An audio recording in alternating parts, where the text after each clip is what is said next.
Alright guys, so I'm just out here at a walk between Ditchling Beacon and Black Cap, which is toward Lewis, and I just thought I'd give you an overview of how I've overcome the slip discs and the sciatica caused from that. So I've actually still got the slip discs, but the sciatic pain has disappeared, which was the main sort of issue. It was causing me to be sort of slouched over like this, and if I wanted to be straight, I just couldn't be. But I could sort of flip the lean by moving forward, shifting over, coming up this way, and then I'd be sort of this way, and that would just relieve some of the pain that was constantly associated with like being bent like that.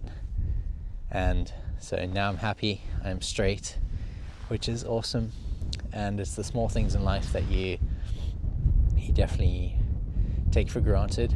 You know, something as silly as being able to stand up straight and put your own shoes on and stuff like that is definitely something I'll never take for granted again. So yeah, come along for the journey. I'll just be walking and talking, so yeah. Okay, so a vlog style attempt. I'm not really good at this stuff, but we're gonna give it a go. Slip disc, sciatica, it's not a nice thing to be dealing with. I wouldn't wish it upon my worst enemy, and I know it sounds really dramatic, but I don't think you can quite convey the pain over to anyone if they have never dealt with it before. And so I do feel for you if you are watching this video, because you're suffering through the pain at the moment. But there are some things that can help ease the pain and hopefully help you to recover eventually. And it's just about persevering and pushing through even when it is painful, because I know I've been there and I hated every moment of doing anything that wasn't comfortable.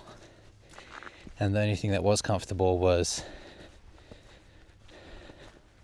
to be honest, I don't really remember what was comfortable. Lying in bed was painful. Getting in and out of the bath or shower was painful. I remember I couldn't sleep a lot of the time, and that really sucked. There's just no escaping the pain, and yeah, it's just not nice. I remember when I was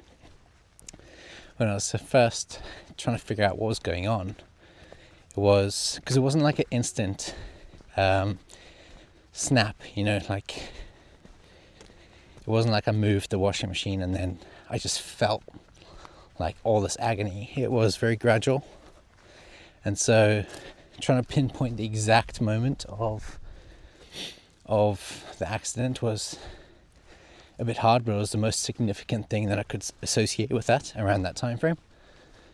And so it was either that or moving an IKEA worktop up some stairs on my own, which I don't recommend you do either.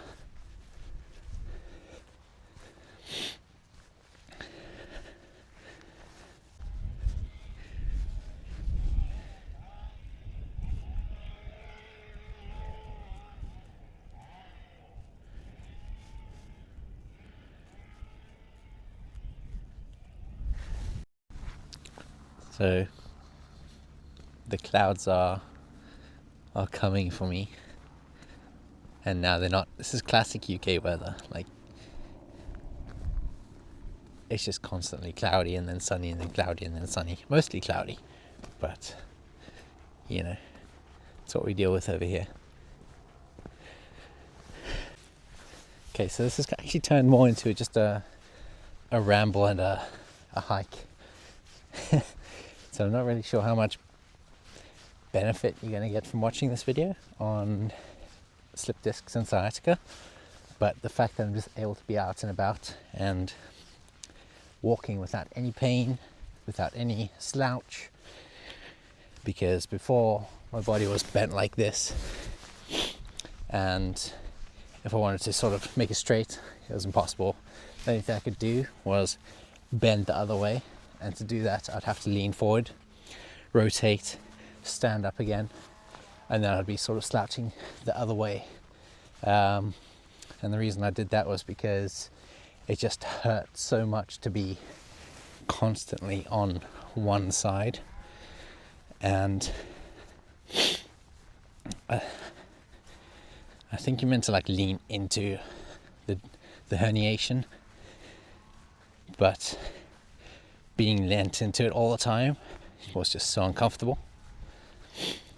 But there are exercises that you can do to try and have a straight posture again. So it's all about conditioning your body and getting there slowly. I think the biggest thing is consistency and keeping up with the stretches, doing yoga. That was a big thing when I was going to the gym. I was actually doing more yoga than I was, or yoga or just stretching, I guess. But I was doing that more than any exercise, and I wasn't really running. Running was jolting, and so I was doing walking on the treadmill. That was a big thing.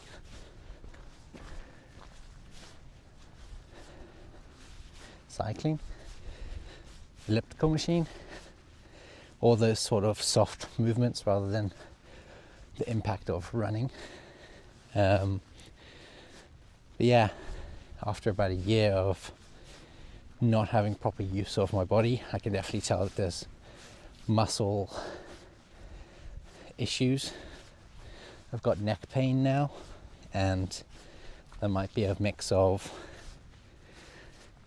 my job, being a software engineer, sitting at a desk most of the time for my job, and just the pain of maybe being slouched over. And then my physio was saying something about having scoliosis or a sign of scoliosis, and so that wasn't great, and that scared me quite a lot. So I wanted to avoid anything permanent from that. I got cut off there. Still quite nervous filming when there's like other people walking past me, not for any reason other than I just freeze up when I feel like I'm talking about a conversation that they might just think, what the hell. So yeah, I just stopped recording there. But I remember when I was trying to sort of diagnose what the issue was, I could feel it was like I needed to click my ankle, as weird as that sounds. Just lying in bed thinking, I could just really do like an ankle pop or something, and I just couldn't get there. And that was sort of the nerve pain caused from the slip disc pushing onto the nerves, going all the way down into my foot. I know it affects a lot of people in their toes. I didn't quite have it into my toes. It would sort of more go down the top of my ankle. This was all down my left leg, by the way. And then from there, it just essentially got so much worse. A few months went by, and I was unable to put my own socks on. Putting my own pants on was really a challenge. So tying shoelaces, I remember that's when I started feeling guilty, because my partner was helping me put my socks on and tie my shoelaces for me, and I was 27 years old, and I don't think anyone should ever have to ask that of their partner, let alone at like 27 years old, because the psychological side of that is, I'm so young, this is not fair, and if this is happening to me now already, if it goes on forever, then it's just a guilt that you can't really deal with. I certainly didn't want my partner putting on my socks, tying my shoes, etc. But we're through the other end of it now. Whether it's temporarily or permanently, I don't know, but all I can do is continue trying to be as active and healthy as possible. Not that I'm extremely healthy, but that's the thing. I was going to the gym before the accident happened, and once I started feeling all the pain, I just didn't want to do any physical activity because it hurt so much. But the reality is, the only way to overcome it is to work through it, and that just takes some adaptation. You know, if you're going to the gym using the treadmill, just walk on it, don't run on it. Do as much as you can without feeling too much pain. You obviously don't want to be running and jolting your knees, not really your knees, but your back, I guess. It's just high impact activity, and that's not going to help with the inflammation of the discs. And so you want to do everything as carefully as possible and do a lot of stretching, a lot of yoga if you can. Definitely recommend getting a yoga mat and just doing that at home every day. I was going to the gym every other day before the injury, and then I stopped going for about 6 months. And I think my physio was a bit confused as to why I wasn't doing these things, and it's just the comfort of not doing it.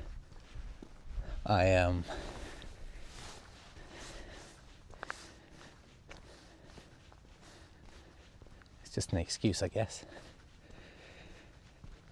But then we went away to Canada. We went on various trips: South Africa, Europe, and I was just struggling to do anything. But anyways, coming back from Canada, we started going to the gym again, and that's when I started noticing it was improving. I was drinking a lot of water, like a couple liters a day, compared to like the odd coffee or tea or half a glass of water that I was having before. I was training, so just doing some light activities, elliptical machine, the treadmill, just walking on it, doing some upper body workouts, but trying not to have too much impact on my lower back. I was doing a lot of stretching before and after any workout, and yeah, that's kind of like the main things I'd suggest doing. I did start consulting with the doctors probably only about 4 or 5 months after I started going to physio, because I thought I could work through it on my own. And everything's just quite slow with the doctors where I live. But to be honest, I did an MRI scan. I did that privately because the waiting list for an MRI scan was going to be 8+ weeks, which at the time I was just in so much agony. I wanted to know what was going on. So it was like £350 for an MRI scan. And it came back showing that it confirmed what my physio had thought it was, which was actually 2 slip discs, the L4, L5 and L5S1, I believe, those discs. And they were super bulged and obviously pushing on the nerves, and essentially causing all the issues I was having. So yeah, I was on the doctors put me on like antibiotics, and not antibiotics. I feel like there was an antibiotic, but but also some naproxen. No, it wasn't an antibiotic, it was a antidepressant, and that was to help with inflammation and just general nerve pain. It's an naproxen for inflammation and the antidepressant for the nerve pain. So I guess it was more of a nerve painkiller, but it used to be an antidepressant. And I started feeling a lot of side effects with that. I can't directly blame it, but I noticed I was gaining a lot more weight, whether that was water retention or just my eating habits, I don't know. But yeah.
That's what I love about this country. It's just such random things, so accessible if you want them to be.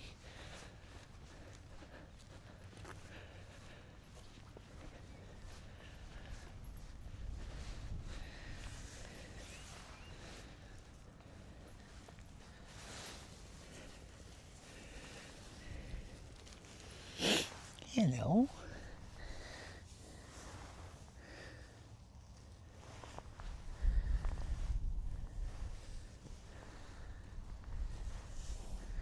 I'm not food.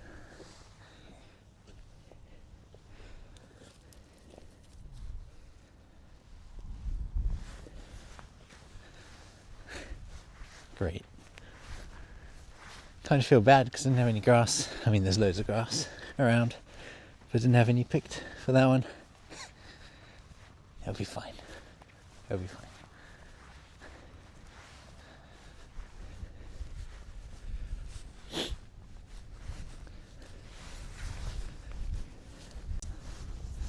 Okay guys, so just to recap, the things that I found most helpful with dealing with sciatic pain from slip discs is to stay active even if it hurts.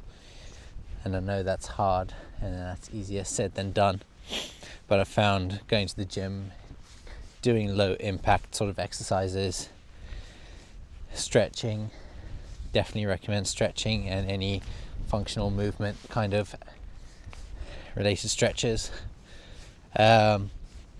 Drinking lots of water, beyond your typical tea and coffee. Make sure you're drinking like at least 2 liters of water per day. And just try not to stay in and let your diet take over your life. Don't get consumed by snacks and sitting there watching TV all day or all night, because I know that's very easy to do when you're in this much pain and you just don't want to do anything. So yeah, definitely avoid that stuff. But yeah, hope that helps. Okay guys, I think that pretty much concludes this video. If you found any of it helpful, please do like the video and comment below what you did to overcome your sciatic pain from slip discs or whatever caused it. And if there's anything helpful for other watchers, then it's just nice to be able to help each other out. But yeah, thanks for watching. And it's been kind of a boring video, but it's just one of those things that I wanted to talk about, and I appreciate you watching this far if you have. If you do like this kind of content, or if you want to follow along on the journey, consider subscribing. It'll definitely help the channel out as I find this channel's niche, or what I want to do going forward. I want to do some travel stuff, work related stuff, just life experiences. So yeah, thanks for watching, and we'll see you in the next one. Bye.